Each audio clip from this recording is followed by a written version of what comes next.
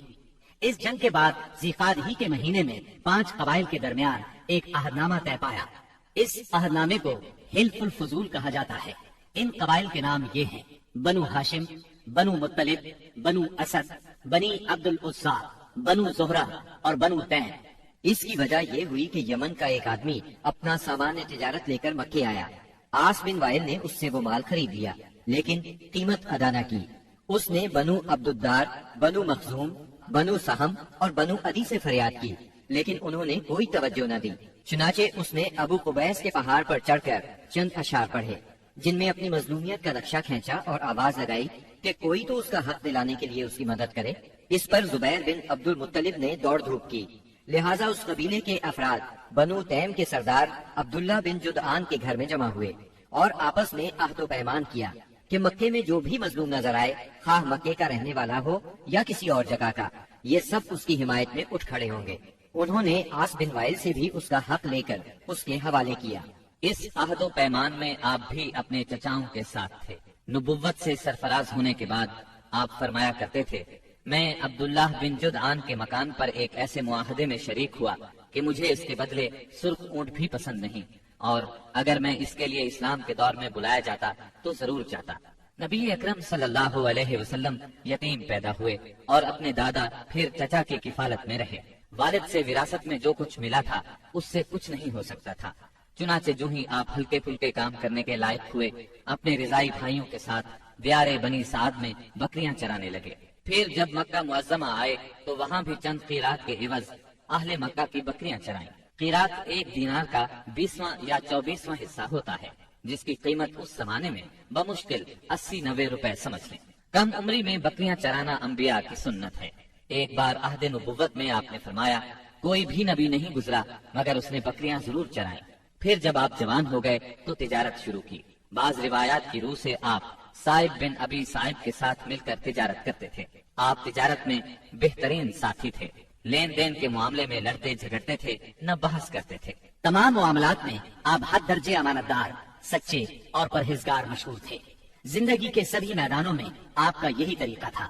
اسی بنا پر آپ کا لقب ہی امین مشہور ہو گیا تھا۔ ان تمام وجوہات کی بنا پر آپ کی شہرت سن کر سیدہ خدیجہ نے آپ کو تجارت کے لیے اپنے مال کی پیشکش کی۔ وہ عزت اور مال دونوں لحاظ سے قریش کی ایک معزز خاتون تھی۔ لوگوں کو اجرت دے کر اپنا مال تجارت کے لیے بھیجا کرتی تھی۔ اس پیشکش کے ساتھ انہوں نے یہ بھی کہا کہ وہ آپ کو سب سے اچھی اجرت دے گی۔ چنانچہ آپ نے ان کے غلام میسرہ کے ساتھ شام کا سفر کیا، وہاں خرید و فروخت کی۔ اس خرید و فروخت میں بہت زیادہ نفع ہوا، اس قدر برکت ہوئی کہ پہلے کبھی اتنا منافع نہیں ہوا تھا۔ شام سے آپ مکہ واپس آئے اور سیدہ کی امانت انہیں سونپی۔ سیدہ خدیجہ نے امانت اور برکت کا یہ حال دیکھا تو حیرت زدہ رہ گئیں۔ ادھر میسرہ نے بھی آپ کی باتیں انہیں بتائیں۔ تب سیدہ نے محسوس کر لیا کہ انہیں ان کی مراد مل گئی ہے۔ چنانچہ انہوں نے آپ سے اپنی سہیلی کے ذریعے سے شادی کی خواہش ظاہر کی۔ انہوں نے سیدہ خدیجہ کے چچا عمر بن اسد کو پیغام بھیجا۔ اس طرح بات طے ہوئی۔ نکاح کا خطبہ ابو طالب نے پڑھا، اس میں اللہ کی حمد و ثنا کی، پھر آپ کے فضل و شرف کا ذکر کیا۔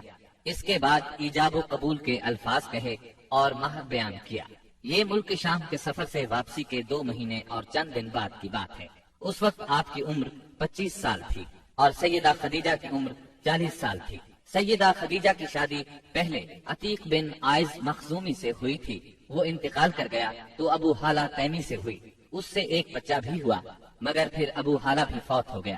اس کے بعد بڑے بڑے سرداران قریش نے شادی کا پیغام دیا، مگر سیدہ خدیجہ راضی نہ ہوئی، یہاں تک کہ اللہ تعالیٰ نے انہیں آپ کی طرف مائل کر دیا، اور اس طرح سیدہ کو آپ صلی اللہ علیہ وسلم کی زوجیت کا شرف حاصل ہوا۔ سیدہ خدیجہ نبی صلی اللہ علیہ وسلم کی پہلی بیوی تھی۔ ان کے جیتے جی آپ نے کسی اور سے شادی نہ کی۔ آپ کی تمام اولاد بھی انہی سے ہوئی، صرف ابراہیم ماریا قبطیہ سے ہوئے۔ آپ کی اولاد کے نام یہ ہیں: پہلے قاسم پیدا ہوئے، پھر زینب، پھر رقیہ، پھر ام کلثوم، پھر فاطمہ، پھر عبداللہ۔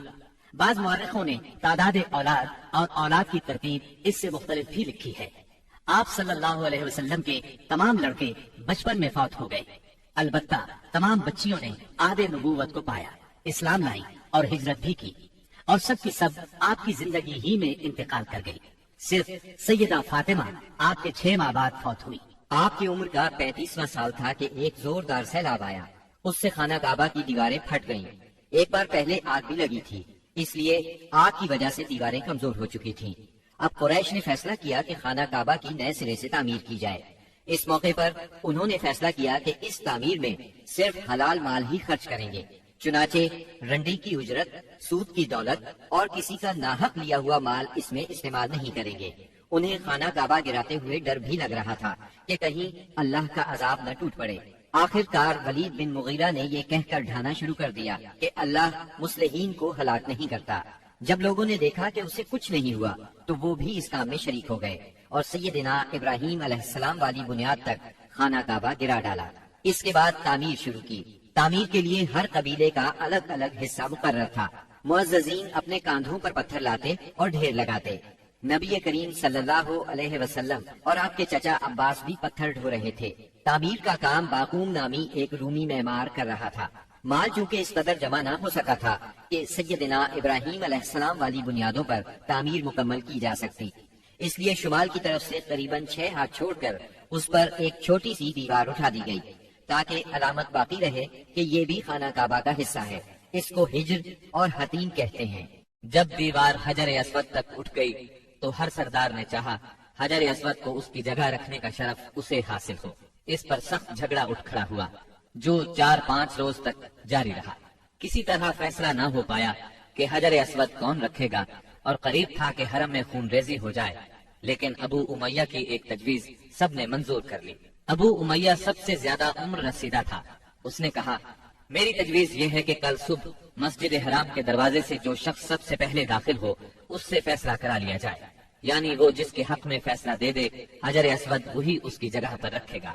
دوسرے دن صبح سویرے جو شخص سب سے پہلے داخل ہوا وہ نبی اکرم صلی اللہ علیہ وسلم تھے۔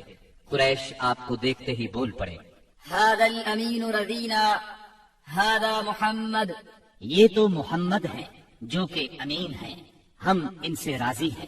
پھر آپ ان کے نزدیک پہنچے تو آپ کو تفصیل سنائی گئی۔ آپ نے اس مسئلے کا حل یہ نکالا کہ ایک چادر لی، اس میں حجر اسود کو رکھا اور سب سرداروں سے کہا اس چادر کو سب لوگ کناروں سے پکڑ کر اٹھائیں۔ سب نے ایسا ہی کیا۔ جب چادر حجر اسود کی جگہ پہنچ گئی تو آپ نے اپنے مبارک ہاتھوں سے حجر اسود کو اس کی جگہ پر رکھ دیا۔ یہ اس قدر عمدہ فیصلہ تھا کہ سب خوش ہو گئے۔ نبی کریم صلی اللہ علیہ وسلم بچپن ہی سے عقل سلیم کے مالک تھے، پاک دامن تھے، بھرپور قوت کے مالک تھے۔ جوانی اور پختگی کا زمانہ آیا تو آپ کی خوبیاں اور زیادہ نکھر کر سامنے آئیں۔ آپ درست سوچ، صحیح نظر، بہترین اخلاق اور عمدہ عادات کا سب سے بلند نمونہ تھے۔ سچائی اور امانت، صبر و شکر، حیا اور وفا، خیر خواہی اور تواضع سبھی میں ممتاز تھے۔ بھلائی اور احسان میں آپ کا کوئی ثانی نہیں تھا۔ ابو طالب نے کیا خوب کہا ہے، ابیض یستسقى الغمام بوجهه ثمار الیتامى عصمۃ للآمر، وہ گورے مکھڑے والا جس کی برکت سے ابر رحمت برستا ہے، وہ یتیموں کا سہارا اور بیواؤں کا نگہبان ہے۔ آپ بہت صلہ رحمی کرنے والے تھے، لوگوں کا بوجھ اپنے سر لیتے تھے۔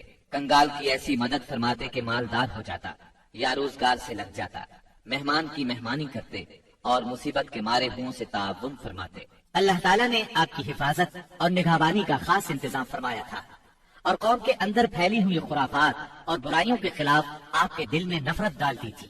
چنانچہ آپ بتوں کی عید پر حاضر ہوتے، نہ شرک کے میلوں میں جاتے، اور نہ آپ آستانوں یا غیر اللہ کے نام پر ذبح کیا ہوا جانور کھاتے، نہ بتوں ہی کو چھوتے اور نہ ان سے تقرب حاصل کرتے تھے۔ لات اور عزا کی قسم تو سننا بھی گوارا نہ فرماتے۔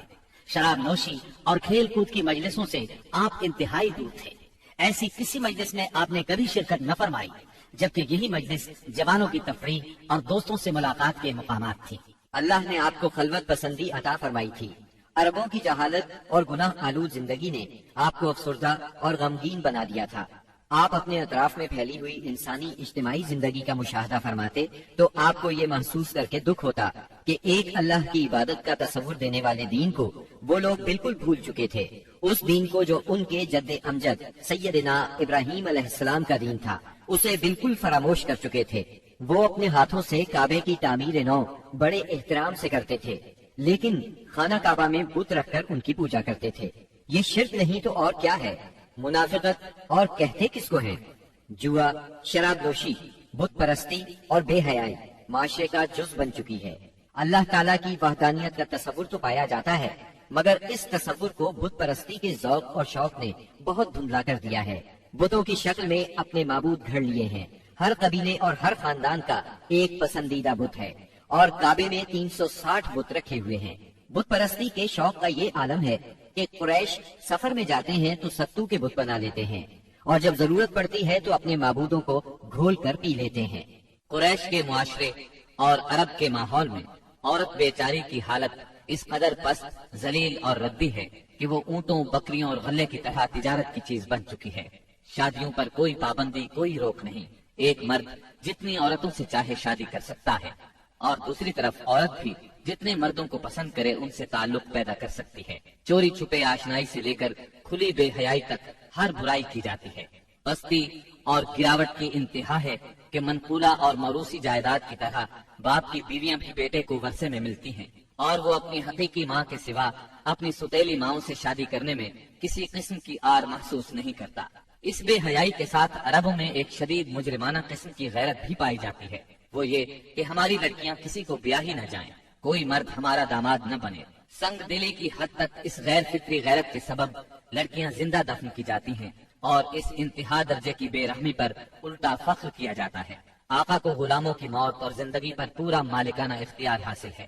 ملک میں کوئی مرکزیت نہیں پائی جاتی، ہر قبیلہ اپنے ایک سردار کے ماتحت خود مختار بنا بیٹھا ہے۔ اس چیز نے قبائل کو شدید قسم کی رقابتوں میں مبتلا کر دیا ہے۔ ذرا ذرا سی بات پر تلواریں نیام سے باہر آ جاتی ہیں، اور بڑی خوفناک جنگیں ہوتی ہیں جن کا سلسلہ کئی پشتوں تک جاری رہتا ہے۔ آنے والی نسلیں اپنے اسلاف اور آباؤ اجداد کے خون کا انتقام لیتی ہیں۔ گھڑ دوڑ میں گھوڑا دوڑانے پر جھگڑا، کھیتوں میں بکریاں چرانے پر لڑائی، اور چشموں سے پانی بھرنے پر خونریزی کرتے ہیں۔ اپنے دشمنوں کو قتل کر کے ان کی کھوپڑیوں میں شراب پیتے ہیں۔ عرب قوم جاہل ہے، لکھنا پڑھنا نہیں جانتی، مگر انہیں اپنی شاعری اور زباندانی پر اتنا گھمنڈ اور غرور ہے کہ ساری دنیا کو اپنی فصاحت اور شاعری کے مقابلے میں گنگا خیال کرتے ہیں۔ توہم پرستی انتہا کو پہنچی ہوئی ہے، ذرا ذرا سی بات پر فال نکالتے ہیں، پاسے پھینکتے ہیں۔ ہر طرف کہانت کا زور ہے، کاہنوں سے اپنی تقدیر اور مستقبل کے بارے میں پوچھتے ہیں۔ عرب کے باشندے اس آدمی کو قابل عزت اور شریف سمجھتے ہیں جس کے پاس بہت زیادہ اونٹ، بکریاں اور کھجور کے باغات ہوں، بہت سی دولت ہو، غلام ہو، کنیزیں ہوں۔ نیکی، پرہیزگاری اور شرافت کا تصور ہی ان کے ذہنوں سے نکل چکا ہے۔ یہی وہ دور ہے جس کو دور جہالت کہا جاتا ہے۔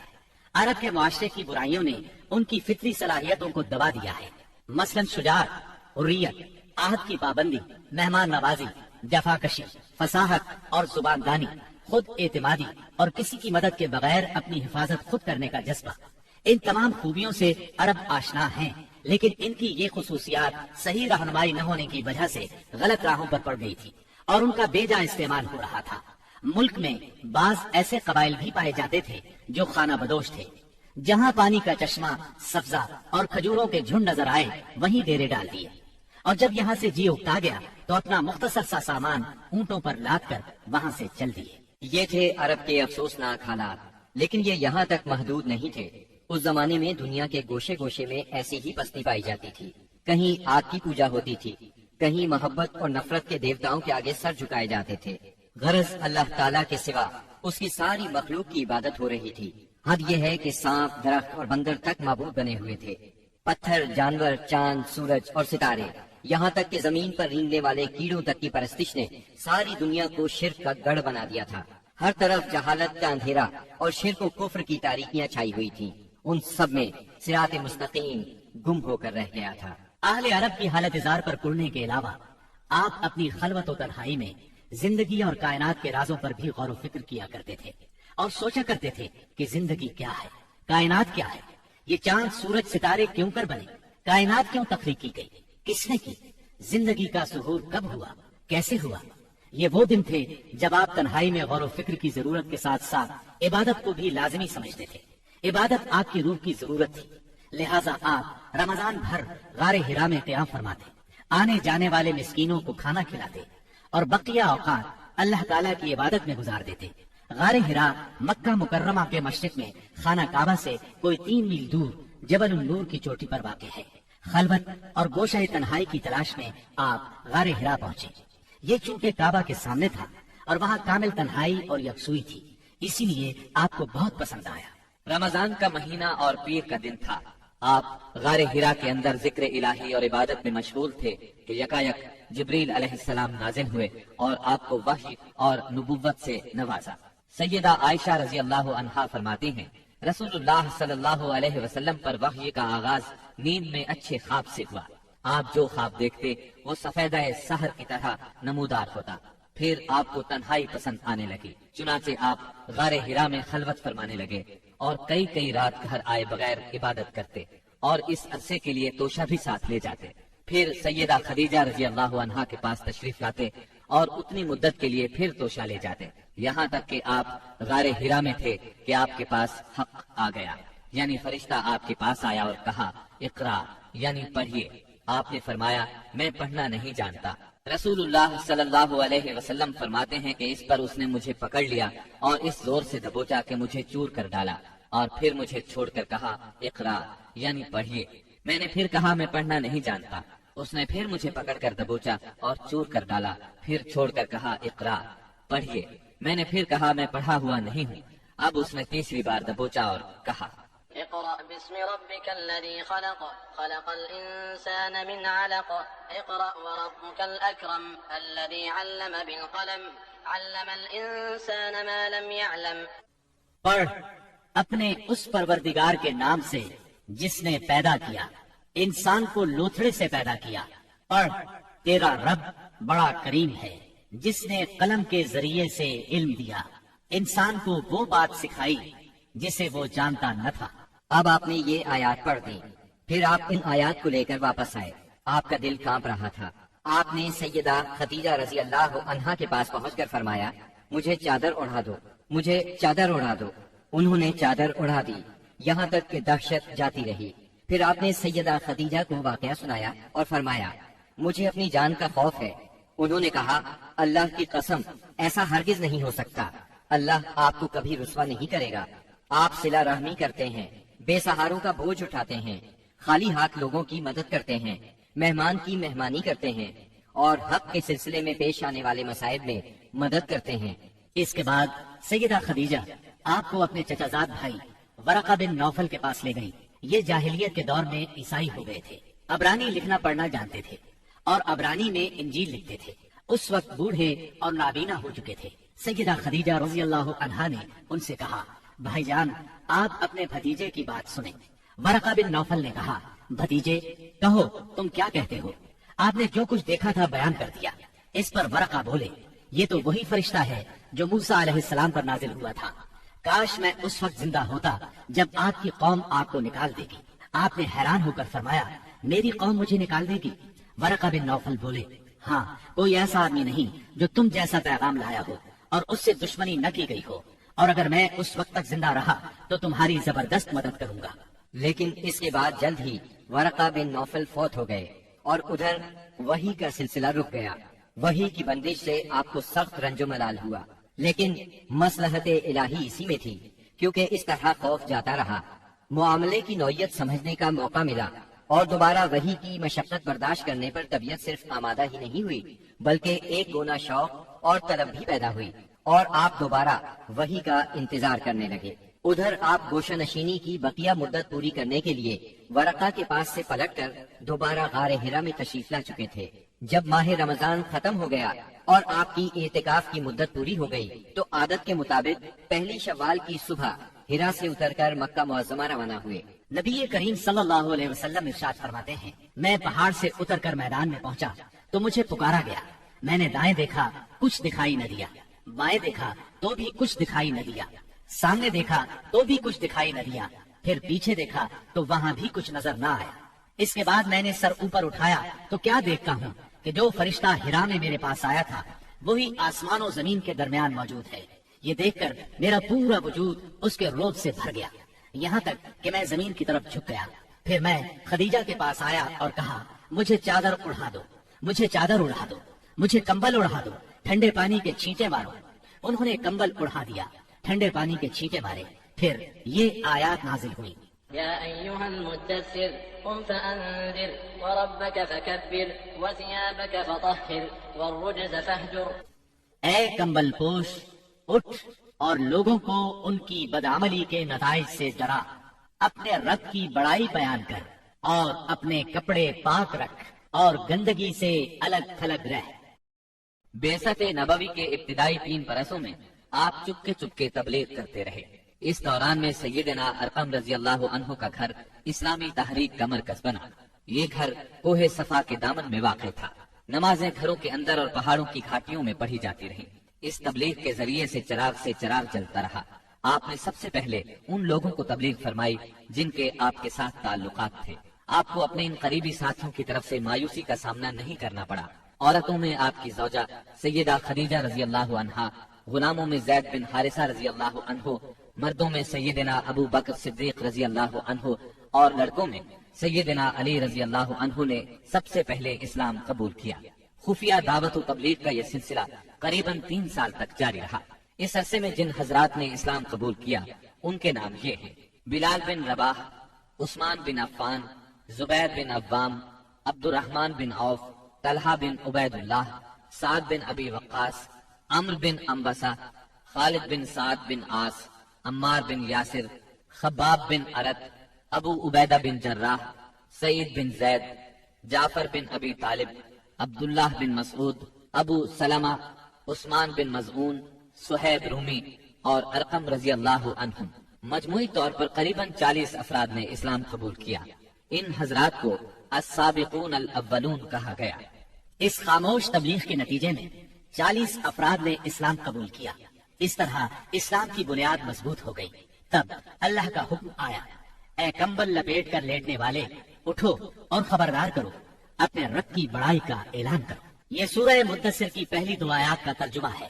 ان میں نبی صلی اللہ علیہ وسلم کو اس عظیم اور جلیل کام کے لیے اٹھنے اور نیند کی چادر پوشی اور بستر کی گرمی سے نکل کر جہاد، کوشش اور مشقت کے میدان میں آنے کے لیے کہا گیا۔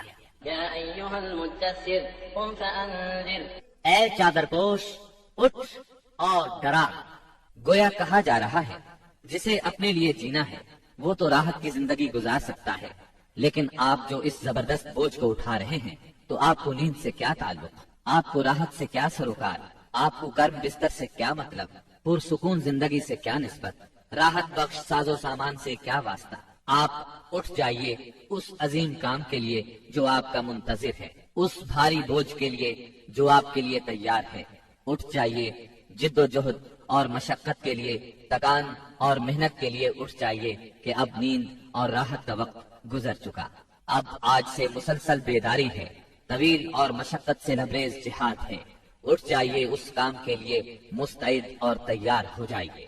یہ بڑا عظیم اور پرہیبت حکم ہے۔ اس نے نبی صلی اللہ علیہ وسلم کو پرسکون گھر، گرم آغوش اور نرم بستر سے کھینچ کر تند طوفانوں اور تیز جھکڑوں کے درمیان انتہائی گہرے سمندر میں لا کھڑا کیا، لوگوں کے ضمیر اور زندگی کے حقائق کی کشاکشی کے درمیان پہنچا دیا۔ پھر رسول اللہ صلی اللہ علیہ وسلم اٹھ گئے اور قریباً 20 سال تک اٹھے رہے۔ آپ نے اپنا چین، سکون اور آرام چھوڑ دیا۔ زندگی اپنے لیے نہ رہی، اہل و عیال کی نہ رہی۔ آپ اٹھے تو پھر اٹھے ہی رہے۔ کام اللہ کی طرف دعوت دینا تھا۔ آپ نے یہ کمر توڑ بار گراں اپنے کندھوں پر کسی دباؤ کے بغیر اٹھا لیا۔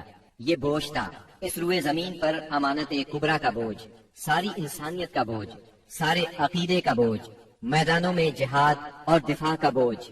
آپ نے 20 سال سے زیادہ عرصے تک مسلسل اور ہمہ گیر مارکا آرائی میں زندگی بسر کی، اور اس پورے عرصے میں جب سے آپ نے وہ آسمانی ندا، اللہ کی آواز سنی اور یہ بھاری ذمہ داری پائی، آپ کو کوئی ایک حالت کسی دوسری حالت سے غافل نہ کر سکی۔ اللہ آپ کو ہماری طرف سے اور ساری انسانیت کی طرف سے بہترین اجر عطا فرمائے، آمین۔ پھر اللہ تعالی نے آپ کو حکم دیا، فاصدع بما تؤمر وأعرض عن المشركين. اے نبی، جس بات کا آپ کو حکم دیا گیا ہے اس کا صاف صاف اعلان کر دیجئے اور مشرکین سے رخ پھیر لیجئے۔ پھر مزید حکم ہوا،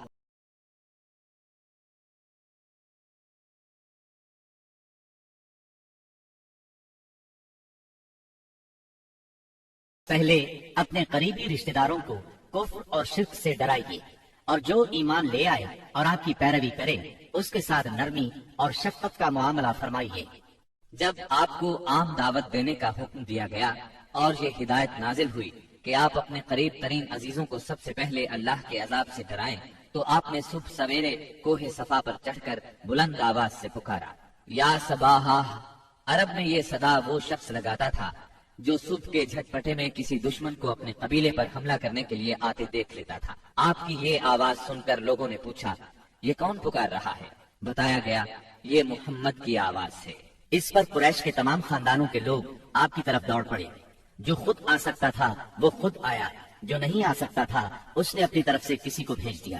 جب سب لوگ جمع ہو گئے تو آپ نے قریش کے ایک ایک خاندان کا نام لے لے کر پکارا، اے بنی ہاشم، اے بنی عبد المطلب، اے بنی فہر، اگر میں تمہیں یہ بتاؤں کہ اس پہاڑ کے پیچھے ایک لشکر تم پر حملہ کرنے کے لیے تیار ہے تو کیا تم میری بات کو سچ مانو گے؟ کیونکہ میں ایسی جگہ کھڑا ہوں جہاں سے میں ادھر بھی دیکھ رہا ہوں اور ادھر بھی۔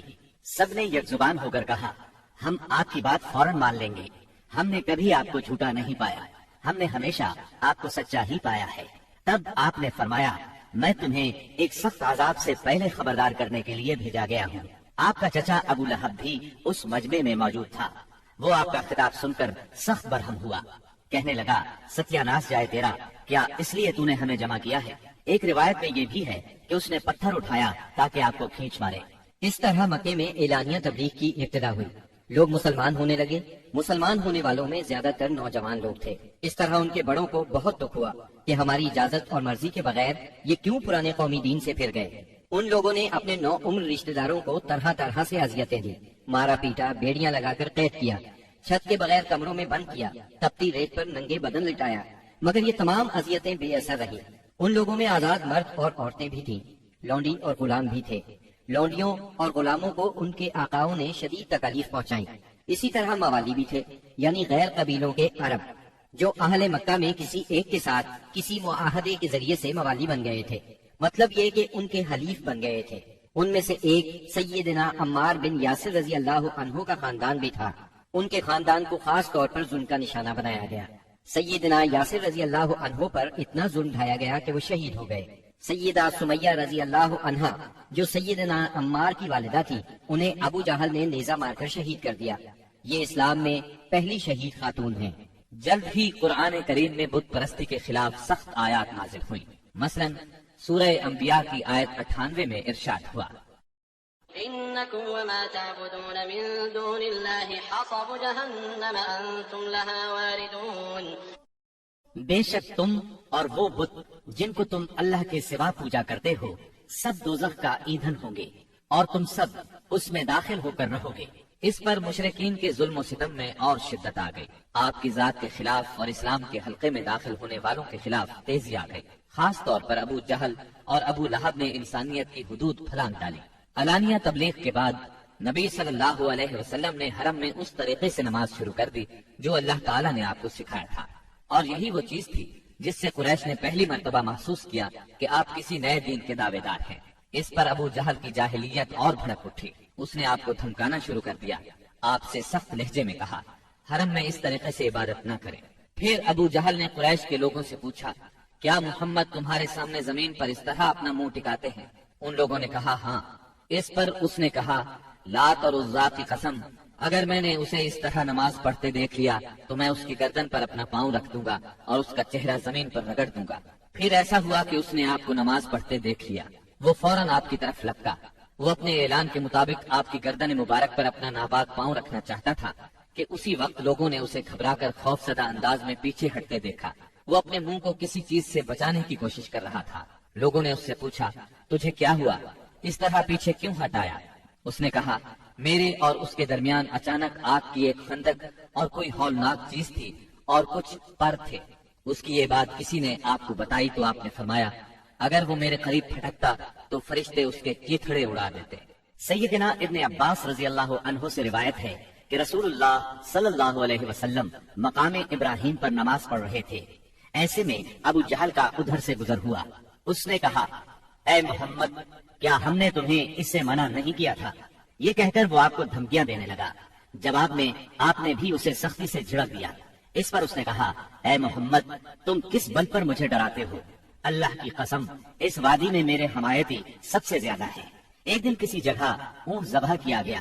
ابو جہل نے عقبہ بن ابی معیط کو بھیجا کہ جا کر اوجھڑی اٹھا لائے، اور جب آپ سجدے میں جائیں تو اس کو آپ کی پیٹھ پر رکھ دیں۔ اس نے ایسا ہی کیا۔ وہ اس قدر وزنی تھی کہ آپ سجدے سے سر نہ اٹھا سکے۔ سیدہ فاطمہ رضی اللہ عنہا اس وقت بچی تھی۔ انہیں اطلاع ملی تو وہ دوڑی آئیں اور اس غلیظ بوجھ کو آپ کی کمر مبارک سے اتارا۔ سیدنا عمرو بن عاص چشمدید واقعہ بیان کرتے ہیں۔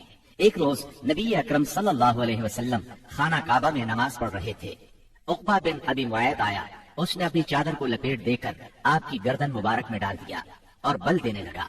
جب اس نے بل پر بل دیے تو آپ کی گردن مبارک بھج گئی۔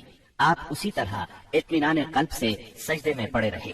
اتنے میں سیدنا ابو بکر صدیق رضی اللہ عنہ وہاں پہنچ گئے۔ انہوں نے دھکے دے کر عقبہ بن ابی معیط کو ہٹایا اور ان سے فرمایا، أتقتلون رجلا أن يقول ربي الله وقد جاءكم بالبينات؟